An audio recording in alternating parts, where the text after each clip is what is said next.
오늘 우리가 읽은 말씀대로 성전과 제단과 그 안에서 경배하는 자들을 측량하고 이방인에게 준 성전 바깥 마당, 이 성전 바깥 마당은 측량하지 말고 그냥 두라 하신 이 상황은 7년 대환란의 전반기 3년 반을 의미하는 1260일간 계속되는 겁니다. 이 기간 동안 측량의 알곡으로 분류된 자들은 계시록 7장에 나와 있는 7장 14절에 어린 양의 피로 그 옷을 희게 씻은 자들이고 곧이어 나오는 하나님의 인을 받아 갖고 온 천사들로부터 인침받은 이스라엘 자손의 14만 4천입니다. 우리가 읽은 말씀에서 보시는 것처럼 측량되어진 대상은 하나님의 성전입니다. 이 신약의 성전은 헬라어로 히에론 그리고 나오스 이렇게 두 단어로 쓰여지는데, 히에론은 마당, 행각 등이 포함되어 있는 성전 전체 구조물을 나타낼 때 히에론이라는 단어를 쓰고, 나오스는 제사장들만 들어갈 수 있는 성소를 언급할 때 사용합니다. 그래서 1절에 보시면 하나님의 성전이 바깥 마당과 구별되어서 측량되어진다. 이것을 봤을 때 히에론의 의미가 아니고 이것은 나오스, 즉 성소의 의미라고 볼 수 있는 거죠. 이것을 교회의 구원론과 연결을 시켜보면 이 땅에 많은 교회들이 있지만 그 많은 교회들 가운데서 영적으로 부요한 교회들, 영적으로 흠도 티도 없는 교회들만 해당이 되는 거죠. 7교회로 보자면 서머나 교회이거나 또 말씀 의지에서 믿음 저버리지 않고 주님의 이름을 배반하지 않은, 어떤 상황에서도 배교 배도하지 않은 빌라델비아 교회와 같은 그런 교회를 가리킨다고 볼 수가 있습니다. 교회를 다니는 많은 교인들이 있지만 참 믿음, 온전한 믿음으로 하나님께 나아가는 성도는 지극히 그 숫자가 적습니다. 근데 이들 자신이 바로 서머나 교회이고 그들 자신이 바로 빌라델비아 교회예요.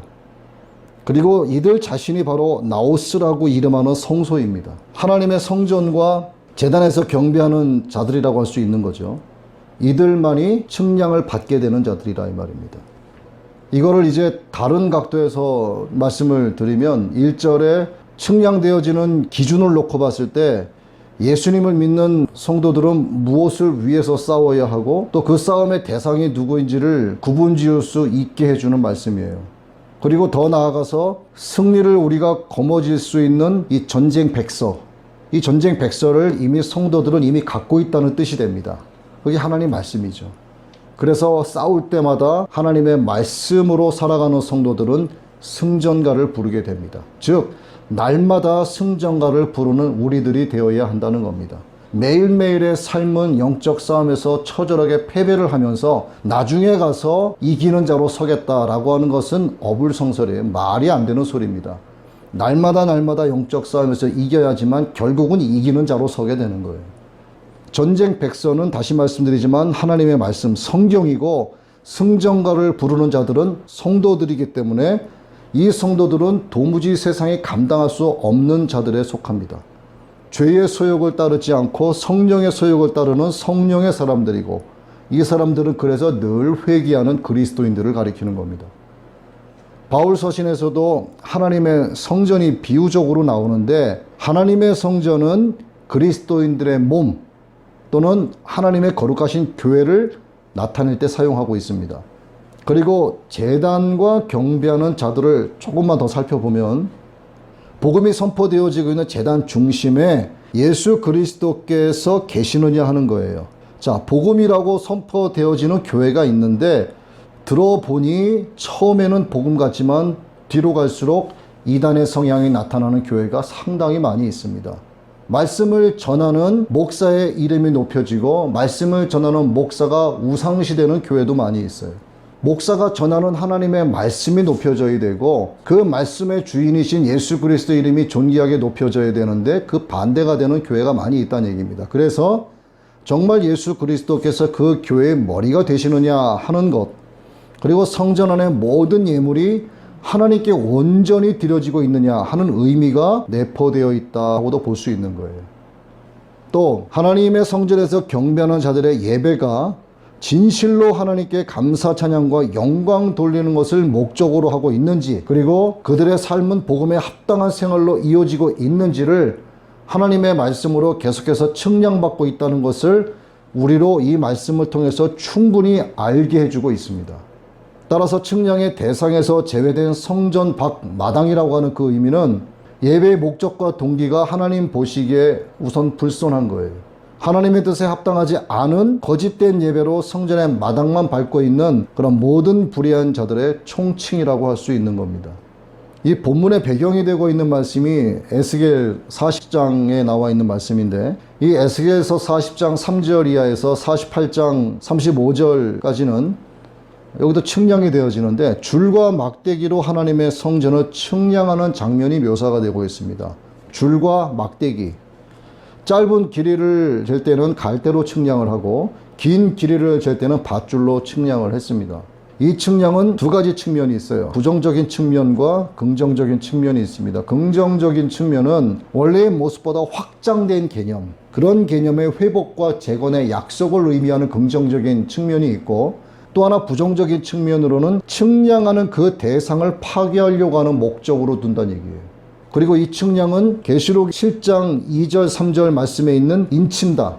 하나님으로부터 인을 가지고 온 천사들이 인을 친다. 이 인침과 같은 의미를 가지고 있다고도 볼 수 있습니다. 즉, 인쳐주시는 것이든 측량을 해주시는 것이든 하나님의 신실한 백성들을 회복시키시고 영원히 보존하시겠다, 영원히 보호하시겠다는 하나님의 언약의 확장된 확증이라고 할 수 있는 겁니다. 그러니까 오늘 이 말씀에서 우리가 성전과 제단과 그 안에서 경배하는 자들을 측량하라고 하는 의미는 부정적인 측면이 아니라 우리 성도들 입장에서는 아주 희망이 넘치고 소망이 넘치는 긍정적인 측면이라는 거예요. 우리에겐 그렇죠. 하지만 반대급부에 있는 사람들에게는 이보다 더한 저주가 없는 겁니다. 하나님을 따르는 거룩한 백성들과 짐승을 경배하는 자들 사이를 명백하게 분리하시기 위한 심판의 기준이 되는 겁니다. 기준선 안에 있는 자들은 인침받아 구원받고 영원히 보호받지만, 기준선 밖에 있는 자들은 영원한 멸망 가운데 던져진다는 종말론적인 의미가 강하게 나타나 있는 말씀입니다. 그래서 측량의 이 의미를 우리가 바르게 알고 세부적으로 알고 넘어가야 되는데, 이것을 몇 가지로 나누어서 정리를 해보면, 첫째는 마지막 환난의 날에 이르기까지 하나님은 성전과 제단을 이 세상에 보존하여 두신다는 거예요. 그리고 두 번째는 측량이 성전의 보호와 보존을 목적으로 두는 것이라면 결국 남겨진 교회는 종말론적 환경에 처하게 된다는 역설적 결론에 이르게 됩니다. 자, 이 문제를 놓고 후천년설이냐, 전천년설이냐, 무천년설이냐 이렇게 또 깊게 신학적인 의미로 들어갈 수 있는데, 지금 이것을 말씀드리고자 하는 게 아니에요. 자, 다시 한번, 측량을 받는다라고 하는 것이 성전의 보호와 보존을 목적으로 두는 것이라면 결국 남겨진 교회는 종말론적 환경에 처하게 된다는 역설적 결론에 이르게 되는데, 교회가 교회 밖으로부터 수많은 박해를 받게 될 것이다 라는 의미로 받아들이면 됩니다. 여기서 전천년설, 후천년설, 무천년설을 굳이 거기까지 들어갈 필요가 없다는 거예요. 그리고 우리가 전천년설이다, 후천년설이다, 무천년설이다 라고 주장하는 사람들을 대상으로 해서 그 사람들이 이단이다, 잘못됐다라고 말할 이유가 전혀 없습니다. 이거는 어디까지나 가설일 뿐이에요. 정확한 것은 하나님밖에 모릅니다. 이것을 갖고 우리가 넌 잘못됐다, 잘됐다 이걸 따질 이유가 없는 겁니다. 우리가 해야 될 것은 하나님 앞에 신실하다, 하나님께 칭찬받고 하나님께서 기뻐하시는 예수 잘 믿는 신앙생활을 하면 되는 겁니다. 이게 가장 중요한 거예요. 그리고 세 번째는 하나님께서 성전 안에 있는 모든 일들을, 성전 안에서 일어나는 모든 일들을 엄중한 눈으로 지켜보고 계신다는 것을 뜻합니다. 그래서 측량을 하시는 거예요. 네 번째는 위선적이고 게으른 종교인들이라고 할 수 있는 바깥마당의 이방인들이 거룩한 성을 42달 동안 짓밟게 되지만, 짓밟는 그들은 42달을 넘어서 영원한 형벌 가운데서 짓밟히게 될 것이다 하는 것을 또한 역설적으로 상징하고 있는 말씀이에요. 즉 그들에 대한 별도의 조치가 있게 될 것이다 하는 것을 나타내주고 있습니다. 여기서 그들이란 누구냐? 이미 교회를 핍박했었던 사람들, 이미 성전을 짓밟아본 경험이 있는 사람들, 그리고 앞으로 그렇게 하게 될 사람들, 적그리스도의 편에 속한 사람들, 어둠의 모든 무리들을 가리킵니다. 다니엘서 9장 27절에는 짐승이 장차 많은 사람으로 더불어 한 1회 동안의 언약을 굳게 정하겠고, 그가 그 이레의 절반의 제사와 예물을 금지할 것이라는 말씀이 기록되어 있습니다. 이 종말의 카운트다운 속에 있는 예루살렘 성이 적그리스도에 의해서 후기 3년 반 동안 엄청난 박해의 통치를 받게 될 것이라는 것을 예언할 말씀입니다. 빛과 어둠이 공존할 수 없고 선과 악이 공존할 수 없듯이 소돔과 애굽의 모습으로 무질서화되어가는 적그리스도 편에 선 이 세상은요, 천국으로 화하기 위해서 회복의 소망을 품은 교회와 결코 연합할 수 없어요. 연합되지도 않습니다. 세상은 어두운 사탄의 영으로 가득 차 있고 교회는 빛이신 하나님의 영으로 충만하기 때문에, 그래서 세상의 교회를 대적하는 것은 전혀 이상한 일이 아닙니다. 이것은 지극히 당연한 일이에요. 중요한 것은 내가 지금 어느 쪽에 서 있느냐 하는 거예요. 내가 어둠에 속해 있냐, 빛에 속해 있냐. 내가 악한 영에 근접해 있냐, 성령의 소욕을 따르고 있느냐. 내가 어느 쪽에 서 있느냐를 잘 볼 수 있어야 되는 거예요. 내 안에 하나님의 영이 있으면 내 몸은 주님이 거하시는 성전이 되는 것이고, 내가 그리스도 안에 있기 때문에 나는 찬양과 경배하는 자가 돼서 하나님으로부터 긍정적 측면의 측량을 받게 된다 이거죠. 내 안에 하나님의 영이 없으면 사탄의 영으로 채워져 있습니다. 측량하지 말고 그냥 두라 하신 바깥마당에 이방인 대접을 받게 되는 거예요. 그러면 나는 결국 어떻게 됩니까? 42달 동안 성전을 짓밟는 자가 되는 거고, 나는 그 정도 했지만 영원토록 내가 짓밟히게 되는 거죠. 영원한 형벌 가운데에서. 그러니 내가 지금 어느 쪽에 서 있느냐, 이게 중요한 겁니다. 어쨌든 무엇인가는 내 안에 채워져 있어요. 그것이 나를 컨트롤하는 겁니다. 내 영혼의 우편에 있는 것이 사탄이냐, 아니면 하나님의 영이냐, 이걸 말씀을 통해서 우리가 들여다볼 수 있어요. 말씀을 통해서 볼 수 있는데, 말씀을 통해서 들여다보지 않기 때문에 내 안에 뭐가 있는지 나도 나를 모르는 겁니다. 뭔가 잘못된 내 영혼의 회복을 이루는 백신이 하나님의 말씀이고, 영적 에너지의 근원도 하나님의 말씀이기 때문이죠. 그래서 말씀을 가까이 하는 거죠. 성전 안에 있는 자의 믿음은 말씀을 가까이 하느냐 안 하느냐로 1차 구분되어지는 겁니다. 하나님의 구속의 완성에는 이스라엘의 회복이 반드시 있죠. 우리는 이스라엘의 움직임에 대해서 모든 교회는 관심을 가져야 됩니다. 그리고 이스라엘의 회복을 남의 일로 치부하는 것이 아니라 이건 우리 교회의 회복이에요. 하나님 언약의 완성이고, 그래서 우리는 이스라엘의 회복에 관심을 두고 이스라엘의 회복을 위해서 기도의 동맹군이 돼서 함께 그들을 위해서 기도해야 되는 겁니다. 이방인의 충만한 수가 차기까지 선교 사역을 게을리해서는 안 되는 거예요. 이방인의 충만한 수가 채워지고 나면 14만 4천이라고 하는 하나님의 영을 받아갖고 온 천사들로부터 14만 4천이 인침을 받게 되는 사건이 일어나게 되는 거죠. 하나님은 에스겔 선지자에게 이스라엘의 회복에 대해서 말씀하신 때가 있었죠. 내가 그들을 만민 중에서 돌아오게 하고 적국 중에서 모아내어 많은 민족이 보는 데서 그들로 말미암아 나의 거룩함을 나타낼 때라. 전에는 내가 그들이 사로잡혀 여러 나라에 이르게 하였거니와 후에는 내가 그들을 모아 고국 땅으로 돌아오게 하고 한 사람도 이방에 남기지 아니하리니 그들이 내가 여호와 자기들의 하나님인 줄 알게 하리라. 에스겔서 39장 27절 이하에 나와 있는 말씀인데, 자, 지금 돌아가는 이스라엘의 역사를 한번 보자고요. 1948년 5월 이스라엘은 굴욕의 시대를 마감하고 전 세계가 주목하는 가운데 독립했습니다. 세계 역사를 통틀어서 멸망했던 나라가 다시금 고유의 국가 이념을 가진 단일 민족으로 뭉쳐서 국가 이름을 당당히 내걸고 회복을 했죠. 역사적으로 흔적도 없이 사라진 것 같은 나라가 다시 이렇게 똘똘 뭉쳐서 단일 민족, 단일 국가로 이름을 내걸고 세워진 나라가 역사에 없었어요.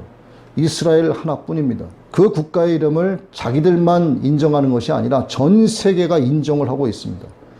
이념과 사상, 이데올로기로 절대로 불가능한 이 놀라운 역사의 현실은 누가 했습니까? 오직 말씀을 성취하시는 하나님의 권능으로 이루어진 거예요. 이스라엘의 회복을 위한 성경의 예언들은 현재 매우 빠르게 성취되어져 가고 있는 중입니다. 2018년 5월 14일 역사적인 일이 일어났죠. 미국은 텔아비브에 있었던 이스라엘 주재 미국 대사관을 예루살렘으로 공식 이전했습니다. 미국이 예루살렘으로 대사관을 옮긴 것은 마지막 때 나타나는 매우 중요한 예언적인 영적 지표로 신학계에서는 보고 있는 거예요. 그리고 그 다음의 행보를 예의주시하고 있는 중입니다. 트럼프 대통령은 이스라엘은 자신들의 수도를 결정할 수 있는 권리를 가진 주권 국가였지만 오랫동안 그것을 인정받지 못했다고 말한 바 있습니다. 힐러리와 트럼프 과거 대선 한번 생각해 보죠. 그 두 사람의 대선으로 거슬러 올라가서 보면 누구도 트럼프가 대통령으로 당선될 거라고 생각하지 않았어요. 하지만 그들의 대선 모습을 지켜보면서 기도하던 하나님의 사람들은 트럼프가 대통령으로 당선될 것을 확신하고 있었습니다. 오바마 케어로 미국 사회가 반성경적으로 변질되어 가고 있었죠. 법의 질서와 정의가 있다는 법원에서조차 소수자의 인권을 보호한다는 명분으로 다수의 인권을 말살하는 판결을 내리는 일이 미국에서 난무하고 있었습니다. 그뿐만이 아니죠. 거리에서 전도하는 것을 금지했고 학교에서의 기독교 클럽을 폐지하기도 했습니다. 프리메이슨의 일원이자 사탄교의 멤버로 있는 오바마, 그 오바마가 국가의 원수가 되자 오직 하나님의 말씀으로 살겠다라고 하는 청교도 정신으로 세워졌던 미국의 어둠이 내려앉기 시작했던 거예요. 그러나 이후에 하나님을 경외하는 트럼프 정부가 들어서면서 미국 사회는 다시금 성경적인 사회로 변하기 시작했습니다. 다시 회복되어지는 거죠. 내려앉았던 어둠이 물러가고 다시 빛으로 나아가기 시작했습니다. 신앙을 지키기 위해서 동성애자들의 요구를 들어줄 수 없어서 당시 재판에 회부되었었던 많은 상인들이 있었고 또 그 외 다른 업종의 많은 사람들도 있었는데 그들에게 법원에서 최종 승소 판결을 내줬을 뿐만 아니라 국가에서 그들에게 손해배상을 해주기까지도 했습니다. 회복되어지는 거죠. 하나님은 트럼프를 고레스 왕처럼 사용하신 겁니다. 고레스 왕은 여러 명의 바벨론 왕 중에서 이스라엘 백성들이 예루살렘으로 돌아갈 것을 허락을 했고 이를 위해 예루살렘의 성벽과 성전을 다시 세우는 두 가지 일을 하게 하셨죠. 트럼프가 이스라엘 주재 미국 대사관을 텔아비브에서 예루살렘으로 공식 이전한 것은 고레스 왕 때 예루살렘 성벽을 재건한 것과 유사한 것이에요. 고레스 왕의 결정과도 거의 일치하는 것으로 보고 있는 겁니다. 그래서 이 결정은 이스라엘의 회복을 위해서 그들의 위상을 보다 강력하게 증명해주는 하나님 말씀의 성취의 과정이라고 보고 있는 겁니다. 이제 이스라엘에게 남은 것은 제3성전의 재건입니다. 3절에서 6절 말씀에 등장하는 두 증인이 서기까지는 이러한 일들이 계시된 말씀을 따라서 하나씩 나타나게 될 것입니다. 예루살렘에 가면 성전 재건을 실제로 준비하는 기관인 더 템플 인스티튜트라고 하는 성전 연구소가 있어요. 그래서 지금 그들은 제3성전이 건축되기까지 필요한 모든 것을 철저하게 준비를 해 나가고 있습니다.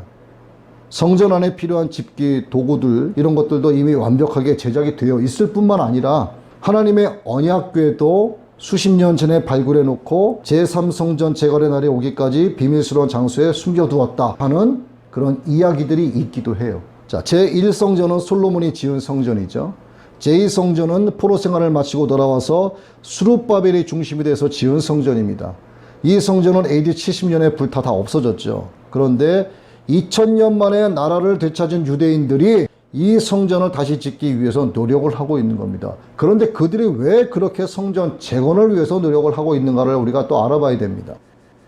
우리 그리스도인들은 예수 그리스도를 통해서 구원을 받지만 예수님을 믿지 않는 유대인들은 하나님이 만민의 신이 아니라 자기들 국신에 불과한 거예요. 세계 만민, 이방인의 신이 아닌 거야. 이게 그들의 율법이란 말이죠. 예수님을 믿지 않는 유대인들은 하나님의 성전에서 제사를 드려야만 구원을 받을 수 있다고 믿기 때문이에요. 그래서 기어코 제3성전을 지으려고 하는 겁니다. 그리고 이것은 사실 하나님의 말씀대로 흘러가고 있는 거고. 그래서 그들은 성전을 잃어버린 지금 죄사함을 받고 있지 못한다고 생각을 하면서 검은색 옷을 입고 다니고 있습니다. 유대인들은 주도 면밀하고 치밀하게 성전 건축을 준비하고 있어요. 이 성전이 지어지는 과정에서 예루살렘으로 미국 대사관을 옮긴 트럼프 대통령이 이제 또 어떤 역할을 하게 될지는 모릅니다. 또 어떤 일이 파장처럼 일어나게 될지도 모릅니다. 그러니까 우리는 트럼프 대통령이 재선되기를 기도해야 됩니다. 하나님의 시간표 안에 살고 있는 우리는 오직 하나님의 뜻대로 속히 이루어지기를 기도하고 또 기대하면서 세계 복음화를 이루기 위한 선교에 힘써야 되고 참 믿음과 온전한 믿음을 이뤄가는 이 시대의 교회 회복을 위해서 또 회개의 메시지를 끊임없이 선포하면서 성경으로 돌아가는 영적 회복 운동을 이 시대의 교회가 이제는 해야 되는 겁니다. 성전 재건이 이루어지게 되면 언약궤가 등장할 것이고 성경 말씀의 지침대로 정확하게 성전 안으로 옮겨지게 될 것입니다. 이렇게 성전이 재건되고 모든 것이 구비되고 난 후에 비로소 두 증인의 사역이 시작됩니다. 이스라엘 민족을 이제 하나님 앞으로 인도해야 되거든요. 최종적인 이스라엘의 회복을 하나님께서 이루실 것이기 때문에 제3성전이 완성이 되고 나면 하나님은 두 증인의 사역을 시작하게 하실 겁니다. 성전이 완전히 재건되는 날로부터 마지막 성취를 위한 단계로 들어가게 되면 세계 평화를 외치던, 그때까지 세계 평화를 외치던 적그리스도의 본질이 나타나는 현상을 보게 될 것입니다.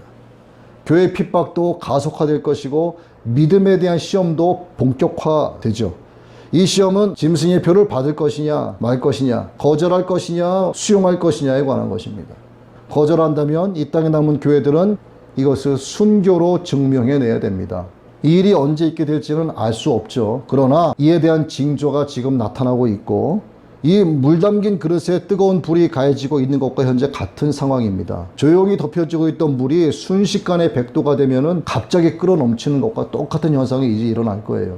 마찬가지로 어느 날 자고 일어나면 이러한 짐승의 표에 관한 징조들과 또 말할 수 없는 심한 박해가 현실의 문제로 우리 앞에 놓이게 될 것입니다. 아직 멀었다고 생각하신다면 그 생각을 지금 다 버려야 됩니다. 나의 시대는 안전할 거라고 생각해서도 안 됩니다. 이 상황들은 현재 진행 중에 있습니다. 그래서 준비되어 있는 믿음이어야 하고 깨어있는 믿음이어야 합니다. 그렇지 않으면 코앞에 닥친 현실의 문제 앞에서 언제라도 일순간에 믿음의 패배자가 될 수 있습니다. 저와 여러분은 최후의 승리의 결승선을 통과할 수 있게 되기를 주님의 이름으로 축원합니다. 내 백성은 포기 못하니 내 모든 것 내어주고 나 그들을 얻으리라. 여호와께 돌아가자. 우린 돌아서도 그는 변치 않네. 여호와께 돌아가자. 우린 넘어져도 그 사랑